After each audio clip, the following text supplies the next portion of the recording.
सबसे पहले जिस अजीमुल मर्तबत शख्सियत के लिए ये बज़्म सजी और सजाई गई है, इसको हम सब बज़्म मेकश के नाम से जानते हैं। मैं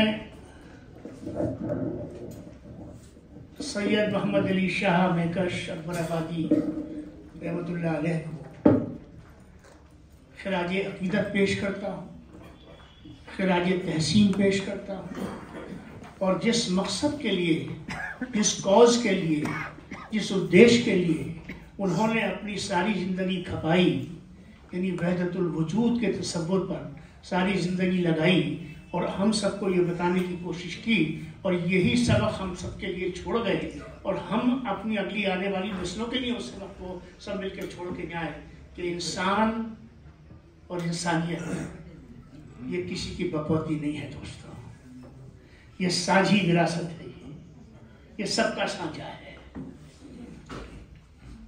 क़िबला सैयद अजमल अली शाह साहब मद्दज़िल्लहुल अली क़ादरी चिश्ती जाफरी सज्जादा आस्ताना खानक़ाह क़ादरिया, मेरे बड़े भाई प्रोफेसर काजी उबैदुर रहमान हाशमी साहब, हमारी बहन डॉक्टर नईमा जाफरी पाशा साहिबा, हक्कानी अल कासमी साहब जिन्होंने आपके सामने पेपर पेश किया, डॉक्टर अब्दुल बारी कासमी साहब, डॉक्टर सादिया सलीम, डॉक्टर अनिल शर्मा जी यहाँ पे थे, प्रोफेसर मधुमा शर्मा जी यहाँ पर हैं, प्रोफेसर लता चंदोला साहिबा यहाँ पे हैं और हम इस होटल के ओनर जिनकी विसादत से ये महफिल सजती है, अरुण डांग जी यहाँ पर हैं और आखिर में आता क्योंकि आप एंकर कर रही हैं और आखिर में मैं प्रोफेसर नसीम साहिबा का शुक्रगुजार भी हूँ और उनको मुबारकबाद भी पेश करना चाहता हूँ क्योंकि आज उनकी एक किताब का यहाँ पर इजरा भी हुआ है। दोस्तों वो वक्त चूँकि थोड़ा है तो कुछ एक तो छोटी छोटी सी कुछ बातें मैं कहूँगा आपसे, क्योंकि जब किसी महफिल में आप आएँ तो वहाँ से कुछ लेकर जाएँ, इतना ज़्यादा फिलोसॉफिकल ना हो जाए कि वो अंदर ही ना पहुँच पाए। इसलिए कुछ छोटी छोटी सी बातें। हिंदुस्तान क्या है इसको समझने की कोशिश करते हैं। एक शहजादा गुजरा, उसका नाम था दारा शिकोह, सब जानते हैं, ठीक है। हमारे उपनिषद जो हमारे राष्ट्र की, हमारे भारत की अनमोल विरासत है, उसको भारत की धरती से निकाल कर ले जाने वाला, उसका पहला अनुवाद करने वाला और जिसको यूरोप तक पहुंचाया गया, जर्मनी तक, और जर्मनी से पूरे यूरोप में और पूरे विश्व के अंदर हमारे उपनिषद फैले, वो दारा शिकोह है। ये हिंदुस्तान है दोस्तों।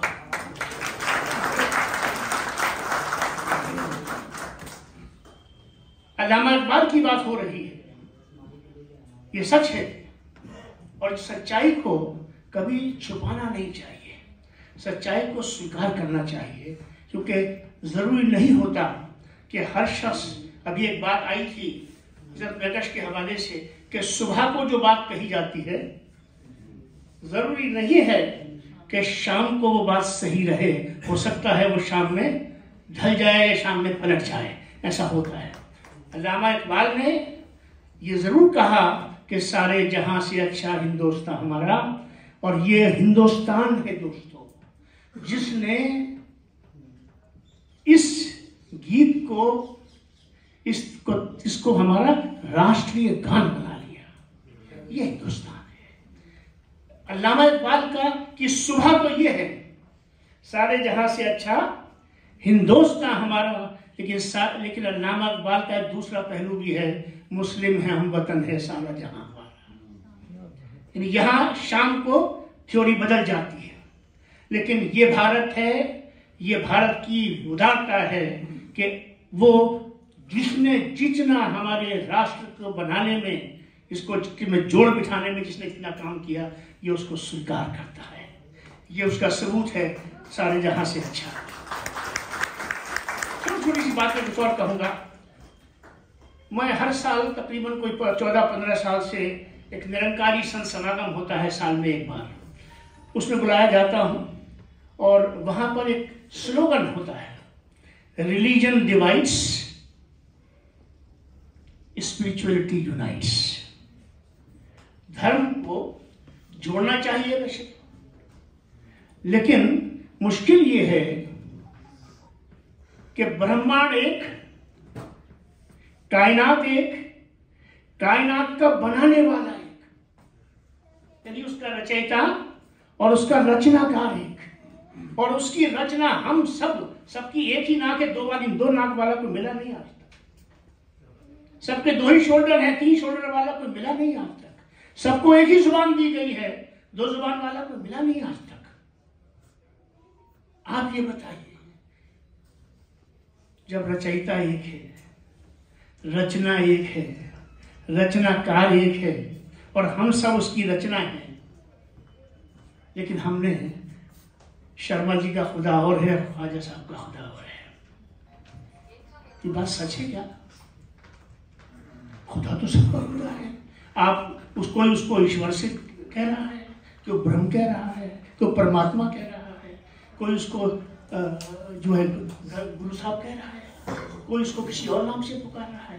लेकिन the fact of the matter क्या है कि दुनिया एक है, कायनात एक है, और इस कायनात का बनाने वाला जब एक है, तो जब वो एक है तो हम ये बिखरे बिखरे से और टूटे टूटे से और दाएं और बाएं क्यों एक दूसरे से हो रहे हैं। ये सोचने की बात है, ये रिलीजन की बात है। एक बात ये कहना चाहता हूं फकीरी के हिसाब से। देखिए, दिल्ली में दरगाह निजामुद्दीन औलिया आप सब जानते हैं, भरी रहती है, दुनिया भर के लोग आते हैं, हर धर्म के मानने वाले आते हैं और सब अपनी मुरादें मांगते हैं और मुरादें पाके चले जाते हैं। कोई किसी को न ऐसे देखता है ना वैसे देखता है। उसके थोड़े से फासले पर हुमायूं का मकबरा है, जिसको बीबी का मकबरा कहते हैं। बीबी के हुमायूं टाउन के अंदर जाने वाले और दरगाह निजामुद्दीन में जाने वाले, दरगाह शरीफ में कितने लोग जा रहे हैं। तो रईस जो है, मालदार जो है, दौलतमंद जो है, वो टाटा बिरला नहीं होता। दौलतमंद फकीर होता है, संत होता है, सूफी होता है।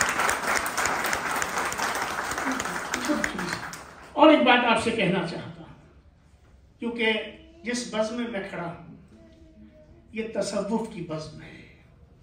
तसव्वुफ को अंग्रेजी में कहते हैं मिस्टिसिज्म। यहाँ क्योंकि सब तरह के लोग बैठे हैं, मेरी कोशिश है कि मैं उस ज़बान में बोलूं कि मेरी बात आखिरी बच्चे तक भी पहुंच जाए। मिस्टिसिज्म भी कहते हैं, और जब हम उसकी हिंदी करते हैं तो उसको हम संतवाद कहते हैं। संतों का सम्मान, संतों का आदर, सूफियों का सम्मान, सूफियों का आदर सब जगह है दोस्तों। और सूफी संतों में भी मेरा तेरा नहीं होता है। सबसे बड़ी बात यह है कि सूफी संतों में मेरा अपना नहीं होता, वो सबके होते हैं और सब उनके होते हैं। ये चीज भी आपके जहन में डालना चाहता। अब ये संतवाद, ये सूफी बात, ये तसव्वुफ, इसकी शुरुआत कहां से होती है? यूं तो अजमल शाह साहब अल्लाह के रसूल, हम हमेशा से रसूल हैं, कायनात के वजूद से हम क्या मानते हैं? के वजूद कायनात, हमारा तो अकीदा यही है कि, और हम ये भी अकीदा है कि वजह वजूद कायनात, यही अकीदा है। अच्छा, लेकिन अभी डिक्लेयर नहीं है, प्रोनाउंस नहीं है। 40 साल की मोहम्मद साहब की सल्लल्लाहु अलैहि वसल्लम आपकी जिंदगी लोगों के बीच में है, 40 बरस, और उन 40 बरसों में उनको 2 टाइटल्स मिलते हैं। एक मिलता है अल अमीन। अल अमीन का मतलब होता है वो जिसपे भी अमानत रखी जा सके, कस्टोडियन ऑफ योर, आप उसको प्रॉपर्टी मान लीजिए, उसको वर्ड मान लीजिए या उसको कोई भी और चीज को प्रॉमिस मान लीजिए, किसी तरह से नहीं मान लीजिए। अल अमीन यानी इसके पास जो कुछ रख दिया जाएगा, जुबान रख दी जाएगी तब, माल रख दिया जाएगा तब, अमानत रख दी जाएगी तब, वो 100% सेफ है। मैं बहुत साधारण तरीके से बात करने की कोशिश करता हूँ। अल अमीन और दूसरा टाइटल मिला अस-सादिक, यानी इससे सच्चा, इससे ज्यादा सच्चा कोई समाज में हमारे हो ही नहीं सकता है। यानी बिल्कुल हाईएस्ट ऑर्डर जो हो सकता है किसी भी इंडिविजुअल का इन टर्म्स ऑफ उसकी honesty, transparency, integrity, loyalty, trust वगैरह, ये 2 टाइटल मिलते हैं। लेकिन इन 40 सालों में अभी इस्लाम सामने नहीं आया, आपका प्रॉफिटहुड सामने नहीं आया, लेकिन क्योंकि आप तो हमेशा से हैं, तो अल्लाह साहब कहाँ जाते हैं? हमारे आका जाते हैं गारे हिरा में, जो हिरा के नाम से केव है, गुफा जिसको हिंदी में हम कहते हैं, वहां जाते हैं और हजरत खदीजा आपको नाश्तेदान भी दे देती है। नाश्तेदान उस केव के बाहर रखा रहता है, आप उस केव में जाते हैं और उस केव में जाके आप मुराकबा करते हैं और वो लौ लगाते हैं उससे, जिससे कि हम सबको लौ लगानी चाहिए। तसव्वुफ यहाँ से शुरू होता है, ये तसव्वुफ की बुनियाद है। अब तसव्वुफ क्या है दोस्तों? मैं उसको सिर्फ नक्काश बराबादी साहब तक महदूद रखना चाहता हूँ, बोला बहुत लंबी बात फैल जाएगी। वहदतुल वजूद का जिक्र हुआ। वहदत कहते हैं वननेस को, वजूद कहते हैं क्रिएशन को। ये जो पूरी कायनात है, इसमें जितने भी जीव जंतु हैं, जो कुछ भी क्रिएटेड है, जो नॉन क्रिएटेड है, जिसका हम सब जानते हैं, अभी ऐसा बहुत कुछ है जो अभी तक हमारे सामने आया नहीं, बहुत कुछ ऐसा है जहां तक हम अभी पहुंचे नहीं। तो यहां ये कहा जा रहा है कि जो नोन है वो भी, जो अननोन है वो भी, जो एक्सप्लोर्ड है वो भी, जो येट टू बी एक्सप्लोर्ड है वो भी, जो अंडर रिसर्च, इन्वेस्टिगेशन, एनालिसिस है, इंटरप्रिटेशन है वो भी, यानी कुछ भी ऐसा नहीं है, कुछ भी ऐसा नहीं है कि जो एक दूसरे से जुड़ा ना हो, मगर इस सब के जोड़ का जो सूत्रधार है वो कौन है? वो खुदा है, वो अल्लाह है, वो परमात्मा है, वो ईश्वर है। अब जब कायनात एक हो गई और ब्रह्मांड का बनाने वाला एक हो गया, तो जो जितने भी उसकी इकाइयां हैं, जितने भी उसके यूनिट्स हैं, हमारी बदकिस्मती दोस्तों ये है कि हमने हर इकाई को एक अलग इकाई बना दिया। ये झगड़ा है ना? और उस इकाई को में इतनी ज्यादा हमारी शक्ति आ गई कि मैं अपने को बिल्कुल सही और सामने वाले को बिल्कुल गलत, मुझे सामने वाले को सब कुछ सिखाना है, उसे सब कुछ सीखना है, मुझे उससे कुछ नहीं सीखना। मेरे पास सब कुछ है और सब कुछ सही है, सामने के वाले के पास सब कुछ गलत है। ऐसा होता है क्या? ऐसा होता नहीं है दोस्तों।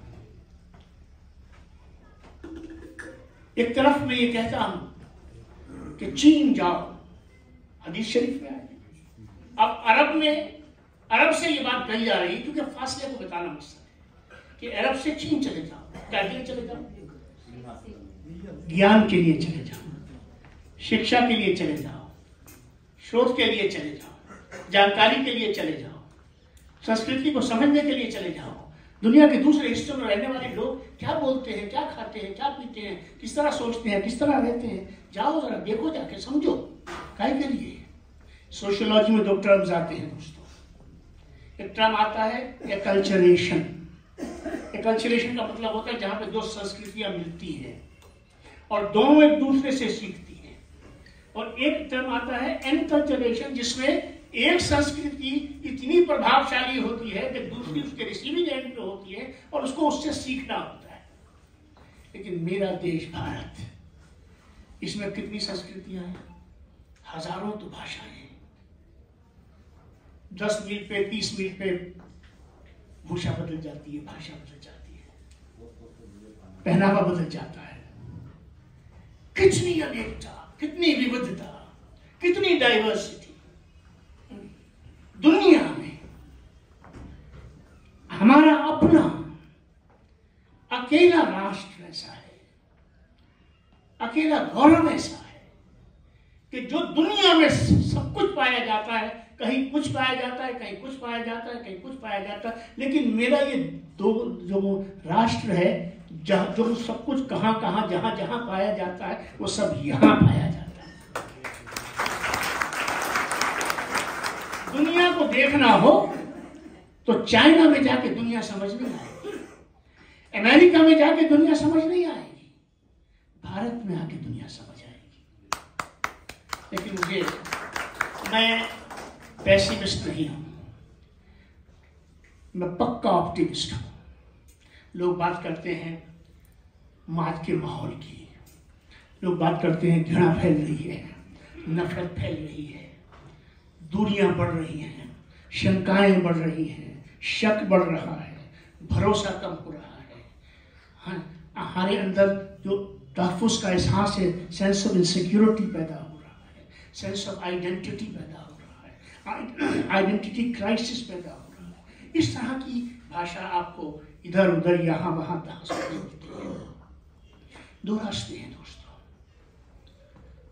अगर मैं कशक बर्बादी के रास्ते पे चलना है तो वो रास्ता है जो मैं बता रहा हूं, और उपद्रवियों के रास्ते पे चलना है तो उसको रास्ता कहा ही नहीं जाता है, तो मानने का तो प्रश्न ही पैदा नहीं होता।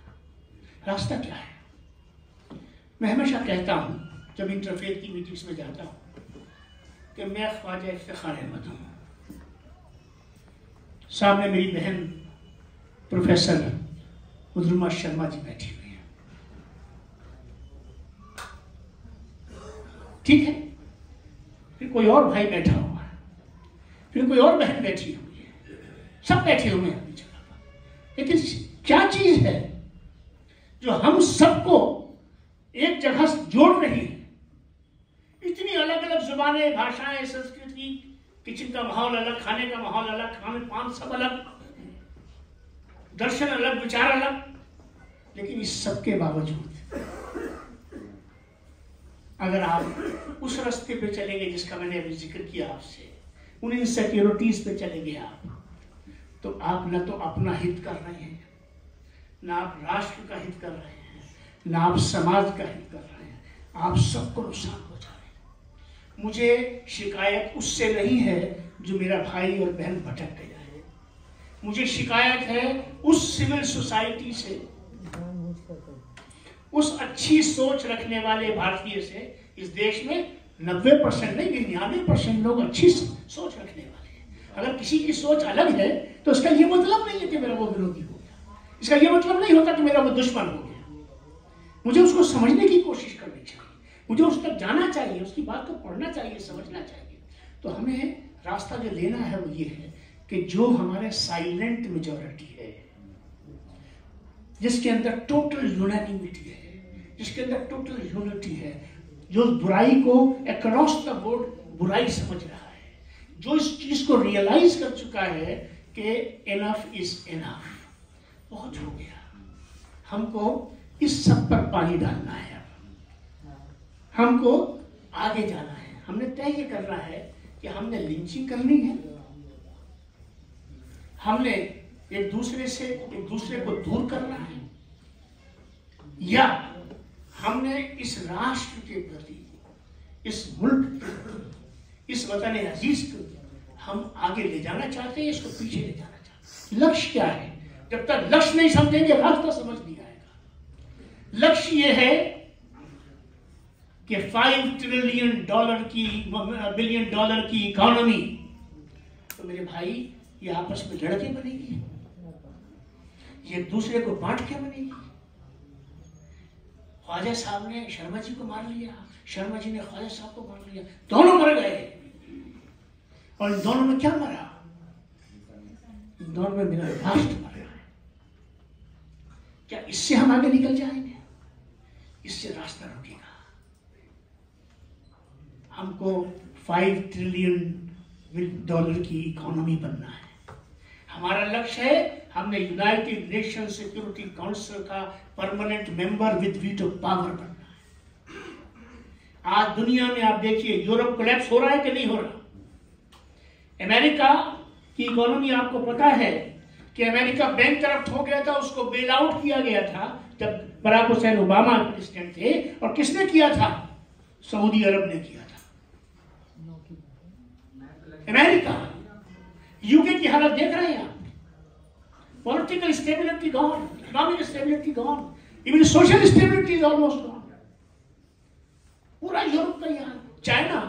चाइना इस ऐसे तो 50 साल आगे है हमसे, लेकिन दोस्तों अंदर की बात आपको बता दूं कि चाइना के अंदर जो हमारे यहाँ जो इस डाइवर्सिटी जिसको हम सेलिब्रेट करते हैं, जो हमारी रियल स्ट्रेंथ है, उसके यहाँ समाज इतना टूटा हुआ है अंदर से कि जिस दिन भी जरा सी ढील मिल गई तो आपने जो लंका का हाल देखा ना, चाइना उस वोल्केनो के ऊपर बैठा हुआ है।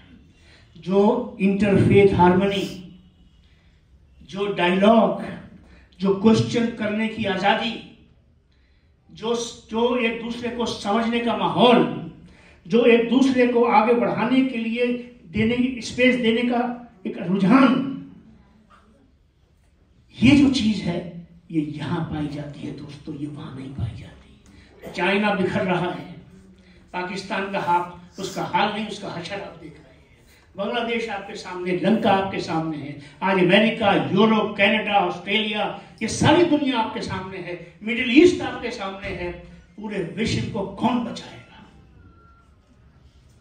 किसके पास आइडियोलॉजी है? किसके पास ये डाइवर्सिटी है? किसके पास ये मेट्रोपॉलिटन कल्चर है? किसके पास वो दर्शन है जो सबको भा जाए? यहां अधीष्ट है, खुदा को नहीं मानता, आ जाओ भाई। खुदा को मानते हो, आ जाओ भाई। कौन से खुदा को मानते हो? जिसको भी मानते हो, आ जाओ भाई। यानी इतनी विविधता, जो चाहे मानिए, जिस रास्ते में चाहे चलिए, ये तो कहीं नहीं पाई जाती। तो जहां पर इतना कुछ है, मैं हमेशा डिफाइन करता हूं, जब हिंदुस्तान से बाहर जाता हूं तो 3 जुमले बोला करता हूं अंग्रेजी में कि India is the living legend of unity in diversity. विविधता में एकता का अगर दुनिया में कोई उसकी जिंदा मिसाल है तो उसका नाम भारत है। कसरत में वहदत, जिसको उर्दू में कहता हूं, कसरत में वहदत यानी तकसीरियत, इतनी भिन्नता के बावजूद भी इकट्ठे रहना, इकट्ठे चलना, इसका नाम भारत है। ऐसी दूसरी एग्जाम्पल नहीं है हमारे पास।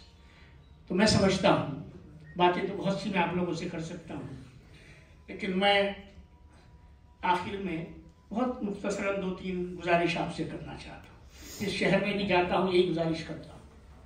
एक आपको मैंने सेंटेंस अभी सुनाया, दूसरा सेंटेंस आपको सुनाता हूँ दूसरी बात कहने के लिए। India is the only country and civilization in the world where diversity is celebrated. हम जश्न मनाते हैं। हमारा कोई दिन ऐसा नहीं जाता जो हमारे यहाँ कोई त्योहार ना हो रहा हो। मुझे याद है इलस्ट्रेटेड वीकली निकलता था, आप लोगों को अगर ध्यान हो जमाने में, इलस्ट्रेटेड वीकली में एक आर्टिकल आया, हाशमी साहब, एक आर्टिकल आया कि unfortunately there are only 365 days in a year and the number of festivals that India celebrates, they are 387. तो अब आप देखिए, तो ये ऐसा। तो दूसरी चीज ये है कि हम डाइवर्सिटी को सेलिब्रेट करने वाले हैं। हम थोड़ा सा यहाँ कमजोर पड़ रहे हैं आज, ये हमारी चुनौती बन रही है। लेकिन इसको चुनौती को हमें स्वीकार करके, और जो मैंने कहा, जो हमारी साइलेंट मेजॉरिटी है, जो हमारी साइलेंट सिविल सोसाइटी है, खासतौर से जो हमारी टीचिंग कम्युनिटी है, उसकी ये बहुत भारी जिम्मेवारी है, क्योंकि मैं ये मानता हूं कि राष्ट्र जो है क्लासरूम में बनता है। क्लासरूम को दुरुस्त करना पड़ेगा और वहां से जो नौजवान और जो बच्चा निकलेगा माहौल को ठीक करेगा। तीसरी बात जो मैं कहना चाहता हूं आपसे वो ये है, जो मैं हर जगह कहता हूं, कि the true metropolitan culture if ever exists in any part of the world, that is India. अब आपको बताता हूं मेट्रोपॉलिटन कल्चर क्या होता है। बड़े शहरों में जब आप आएंगे, आपका शहर भी बड़ा शहर है, कितने टूरिस्ट आते हैं। इस टेबल के इधर त्यागी जी बैठे हैं और इसके इधर अहमदुल्ला बैठा हुआ है। दोनों साथ बैठे हैं, दोनों के लिबास अलग है, एक कुछ खा रहा है, दूसरा कुछ खा रहा है। इसके बावजूद हमारे शहरों में, हमारी संस्कृति में, हमारे समाज में, हमारी कम्युनिटीज में क्या चीज पाई जाती है? को एग्जिस्टेंस, सह अस्तित्व, जिसको हम हिंदी में कहते हैं। हम को एग्जिस्ट करते हैं पीसफुली और रेस्पेक्टफुली, एक दूसरे का आदर सम्मान करते हुए हम को एग्जिस्ट करते हैं। तो को एग्जिस्टेंस जो है ये हमारा कोर है, हमारा गौरव है। और आखिर में आपसे ये गुजारिश करूं, घबराइए मत, डरिए भी मत, परेशान भी मत होइए। न्यूसेंस लगती बहुत बड़ी है, ऐसा लगता है ये सांप की तरह हमें खा जाएगी, लेकिन ऐसा होता नहीं है दोस्तों। ऐसा जब होता है जब आप अपना दायित्व भूल जाते हैं। मैं पहले अपने आप को उस दायित्व के लिए टोकता, फिर आपसे निवेदन करता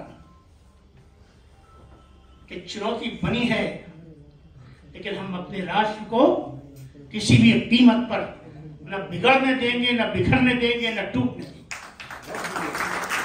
किसी भी कीमत पर।